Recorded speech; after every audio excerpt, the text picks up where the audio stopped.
श्री स्वामी समर्थ. मौनव्रत म्हणजे फक्त बोलणं बंद करणे नाही, हे मन, विचार, निर्णय आणि आत्मविश्वास सुधारण्याचं साधन आहे. आज आपण पाहणार आहोत स्टेप बाय स्टेप हे व्रत किती दिवस करायचे, कसं करायचे, याचे नियम काय आहेत आणि फायदे काय होतात. याआधी पाहूयात मौन व्रत म्हणजे काय.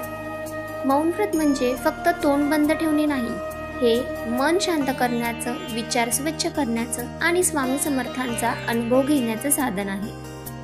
मौनव्रत करताना आपण नकारात्मक विचार, तक्रार, दोष देणं आणि अहंकार या सगळ्या गोष्टी कमी करतो. स्वामी समर्थांच्या मार्गात मौनव्रत म्हणजे मनातील शुद्धीकरण आणि स्थिरतेसाठी साधन आहे. हे व्रत का करावे? मौनव्रत आपण तेव्हा करतो जेव्हा मन गोंधळलेलं असेल, निर्णय घेणं कठीण असेल, आयुष्यात अडचणी किंवा ताण असतील किंवा स्वामी समर्थांकडे मागितल्यावरही उत्तर मिळत नसेल.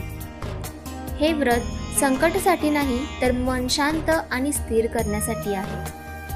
हा व्रत किती दिवस करायचा आहे?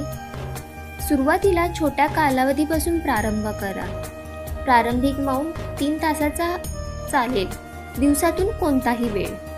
नंतर हळूहळू वाढवून अर्धा दिवस, सकाळ ते दुपार किंवा दुपार ते संध्याकाळ करू शकतो. एकदा मन तयार झालं की पूर्ण दिवस मौन ठेवू शकतो. आपण इच्छेनुसार 2 ते 3 दिवस सलग मौनव्रत करू शकतो.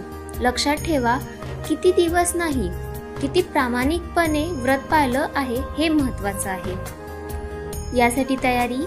मौन व्रत सुरू करण्याआधी तयारी खूप महत्त्वाची आहे. सर्वप्रथम कोणालाही सांगू नका मी मौन व्रत करतोय. सोशल मीडिया, फोन किंवा विचलित करणाऱ्या गोष्टी दूर ठेवा आणि मनात एकच वाक्य ठेवा, स्वामी आज मी ऐकणार आहे. जर आवडत असेल तर दिवा, अगरबत्ती किंवा स्वामी समर्थांचा फोटो ठेवू शकता, पण आवश्यक नाही. जेवण हलकं ठेवा जेणेकरून शरीर शांत राहील. मौन व्रत करताना काय करावं? डोळे बंद करून शांत श्वास घ्या. मनात फक्त स्वामी समर्थांचा अनुभव ठेवा. रोजची कामं सतत चालू ठेवू शकता. गरज असल्यास लिहून बोला. शक्यतो लोकांशी जास्त बोलू नका. चिडचिड करू नका. प्रश्न मनात आले तरी उत्तर शोधू नका. फक्त जागरूक राहा आणि शांत राहा. मौन म्हणजे बोलणे बंद, पण मन जागरूक राहणे. मौन व्रत चालू असताना या गोष्टी करू नका. अहंकार दाखवू नका. मी मौनात आहे असा गर्व करू नका. तत्काळ परिणाम अपेक्षित करू नका. दुसऱ्यांशी स्पर्धा करू नका. हे व्रत फक्त इगो कमी करण्यासाठी आहे, चमत्कारासाठी नाही. मौन व्रताचे फायदे काय आहेत? मौन व्रत केल्यावर मन हलकं आणि शांत होतं. विचार स्पष्ट होतात. निर्णय सहज घेतला जातो. नकारात्मकता कमी होते.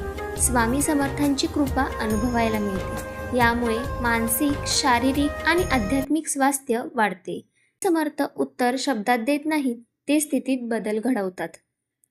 हे मौन व्रत तोडताना घाई करू नका. हळूच मनात म्हणा श्री स्वामी समर्थ, यानंतरच बोला किंवा दुसऱ्यांशी संवाद साधा. मौन व्रत तोडणं म्हणजे बोलायला सुरुवात नाही, तर सजगपणाची सुरुवात आहे. आज जर तुम्ही बोलून थकल्यासारखं वाटत असेल तर अजून शब्द वाढवू नका. थांबा. स्वामी समर्थ तिथेच भेटतात जिथे शब्द संपतात. बोला जय श्री स्वामी समर्थ.